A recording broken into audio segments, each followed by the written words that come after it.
Sir అంటే అందరూ వద్దులే సార్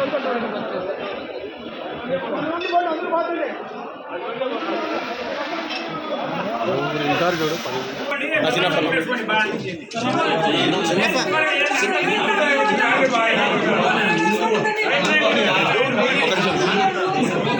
సార్ ఒక నిమిషం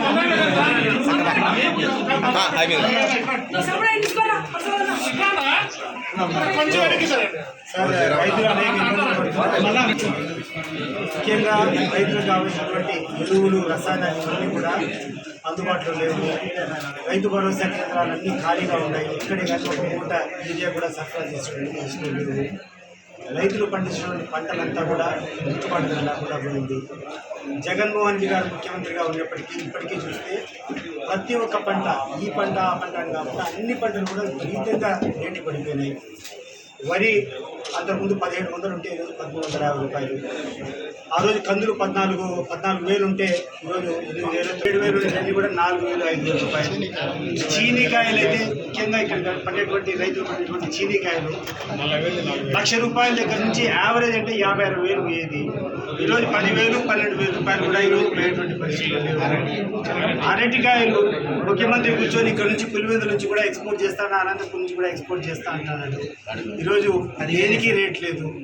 ఈ ప్రభుత్వానికి చిత్తశుద్ధి ఉంటే మేము ఒకటి కోరుతున్నాం రైతుల తరఫున, అయ్యా మీ మాది ఆర్గనైజ్ సెక్షన్ కాదు, మాది రైతులు చాలా పేదవాళ్ళు, వాళ్ళు పంట చేసుకునేదానికి. ఆంధ్రప్రదేశ్ రాష్ట్రంలో ఈరోజు ఎక్కడ చూసినా కూడా రైతుల కళ్ళల్లో కన్నీళ్లు తప్పితే రైతుల కళ్ళల్లో సంతోషం అనేది ఎక్కడ కూడా కనపడడం లేదు. ఈ కూటమి ప్రభుత్వం వచ్చేటువంటి 16 నెలల నుంచి రైతులు పడని బాధ అంటూ లేదు, రైతులు పడనటువంటి కష్టం అంటూ లేదు. అన్ని రంగాలలో ఏ పంట వేసినా అన్ని పంటల్లో కూడా గడిచిన జగన్మోహన్ రెడ్డి గారి ప్రభుత్వంలో ఉన్నటువంటి ధరలకు ఈరోజు రైతులకు వచ్చినటువంటి ధరలకు పోల్చుకుంటే కొన్ని అయితే 10-20% కూడా రావడం లేదు. కనీసం అంటే 30-40% ప్రతి ఒక్క పంట మీద కూడా ఈరోజు రైతుకు నష్టం జరుగుతూ ఉంది. ఉదాహరణకు జగన్మోహన్ రెడ్డి గారి హయాంలో రైతులు పండించినటువంటి ప్యాడీ మా ప్రాంతంలో 1,700 రూపాయలకు పచ్చి ధాన్యం ఆ రోజు కొనేవాళ్ళు. ఈరోజు 1,350 రూపాయలు. ఆ రోజు కందులు 12,000 రూపాయల నుంచి 14,000 రూపాయలు కందులు కొంటూ ఉన్నారు. ఈరోజు 7,000-8,000 రూపాయలు. ఉద్దులు, పెసలు, రావులు, కొర్రలు ఒక్క ధాన్యమైనా కూడా అప్పటికంటే ఇప్పటికీ ఎక్కువ ధర వస్తుందని చెప్పే సాహసం ఈ ప్రభుత్వం చేయగలుగుతుందా? ఒకసారి ఆలోచన చేయండి. చాలా పెద్ద గొప్పలు చెప్పినావు నువ్వు.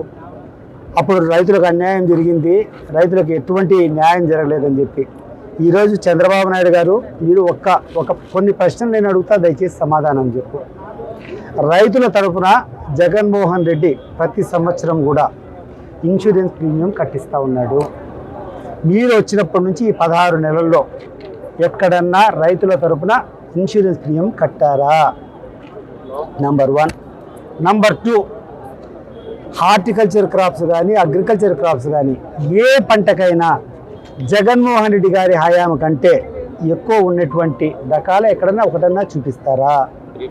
మీరు మామిడి రైతుల గురించి మాట్లాడతారా, లేకుంటే చీనీ రైతుల గురించి మాట్లాడతారా, అరటి రైతుల గురించి మాట్లాడతారా, మిర్చి రైతుల, ఉల్లి రైతుల, ఎవడైనా టమాటా రైతుల, ఎవడైనా ఒక్కటి చెప్పండి. ఒక్క రైతైనా సంతోషంగా ఉండాడా?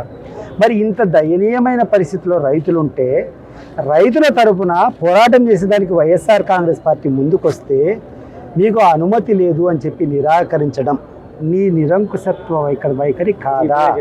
ఇది నీకు కరెక్టా అని చెప్పి నేను కోరుకుంటున్నాను. కాబట్టి ఈరోజు రైతులకు కావాల్సినటువంటి అన్ని సమస్యలు నువ్వు వెంటనే స్పందించాలి. రైతులకు కావాల్సినటువంటి యూరియా కానీ, రసాయనాలు కానీ, ఎరువులు కానీ ఇవన్నీ కూడా ఆర్బీకే కేంద్రాల్లో అందుబాటులో పెట్టాలి. రైతుల తరఫున కట్టాల్సినటువంటి ప్రీమియంలన్నీ కూడా వెంటనే నువ్వు చెల్లించాలా.